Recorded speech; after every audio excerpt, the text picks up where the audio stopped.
here not a question, but a request for President Jose Yap to comment on the contractualization policy and probably how it impacts our economy, sir. Hindi ko po expertise yung labor economics, but what I can say about contractualization, it creates a degree of uncertainty on the part of the worker. So hindi siya sigurado kung makakaroon pa siya ng kita or income after the contract period. And then it also reduces the benefits that laborers are entitled to. But perhaps what we can create is a situation which benefits both workers and employers alike. Maybe a more flexible wage system, but guaranteed.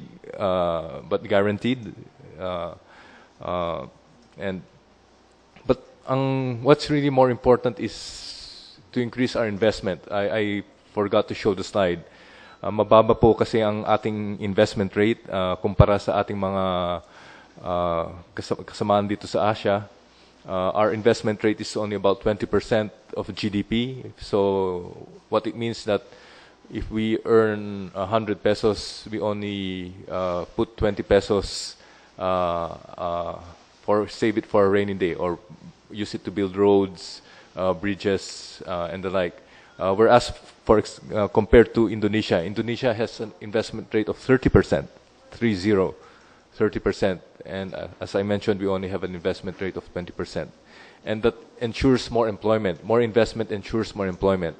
So if you have a growing economy, then you can have more flexible contracts, flexible wage arrangements, and more guaranteed income. Thank you. Thank you, sir. While we're at it, kanina po ay nabanggit ninyo, meron kayong mga ilang nabanggit that I took note of. Kulang tayo ng incentive system sa education, and probably if we look at the bigger picture, it is probably the same for the other agencies or the other organization in government. And you were also making a point about the lack of accountability. Dahil kung medyo mali yung ating mga ginawang polisiya or implementation of certain rules and regulations, walang specific person to person or group of persons na pwedeng to be held accountable. In the recent moves po ng government, kasama po sa mga prioridad ni Presidente Aquino, isa po itong good governance sa kanya talagang tinututukan. Are we saying na based on our studies, ito po talaga ang isa sa pinaka-importanting ma-address first because it will probably bring in more investment and the rest will follow? Probably your comment, sir. It's difficult to say what are the priorities because there are no quantitative studies. As I listed down the major factors, right, like lack of entrepreneurship, poor governance, and infrastructure. It will largely depend on what the president thinks is important. And it seems that the president is keen on his anti-corruption program. I have no basis to disagree with him.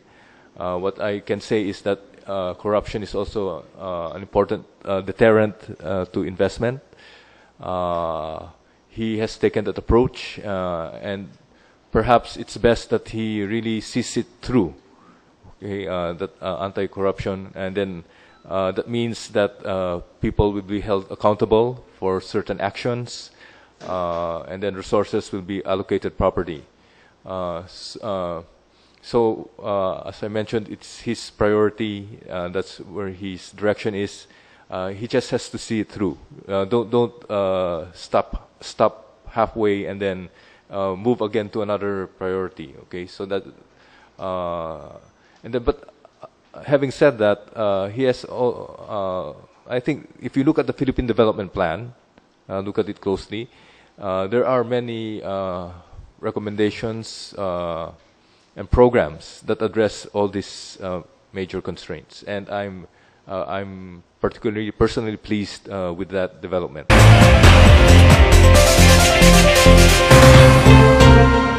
Sir, we now have Sandy Natividad of PIA for a question. Sir, good morning.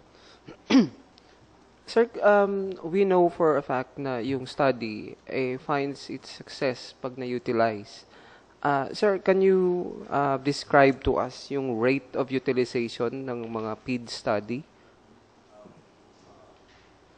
I mean, in like kunwari in 100, about 50 of them were na-utilize or.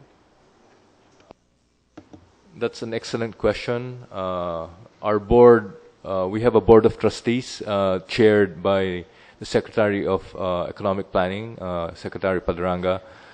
They also requested us to look into how our studies are used, the utilization. So I recall we did a survey, but we only focused the survey on the Senate. But we also had this survey on case studies. I think PIA was one of the case studies, and asked them to describe how they use the studies. We also our website.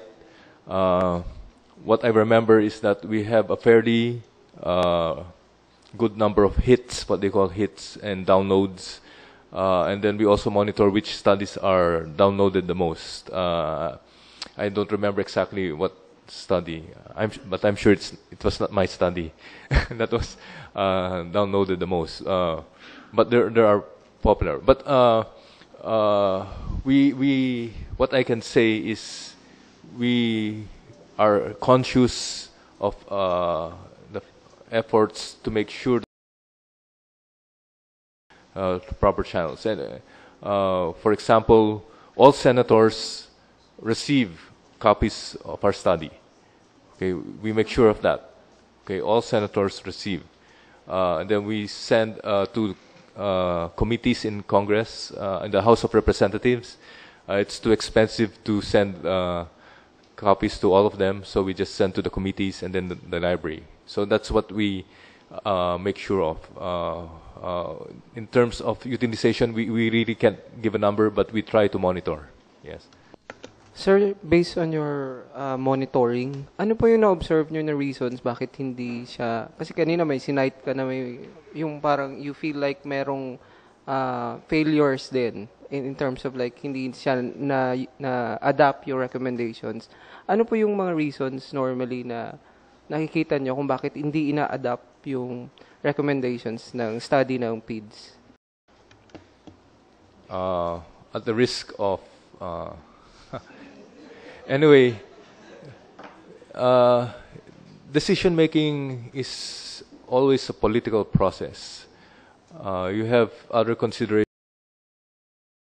what the studies show.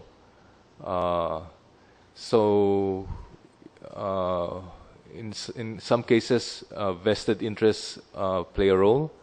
That's a fact of life. We have to deal with that.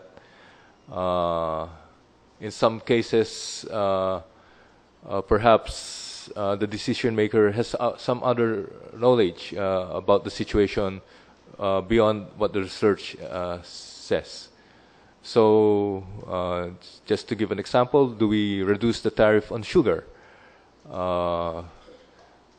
Research will always say that the tariff on sugar because there are downstream industries that will benefit, and the benefits will outweigh the costs of adjustment among the farmers.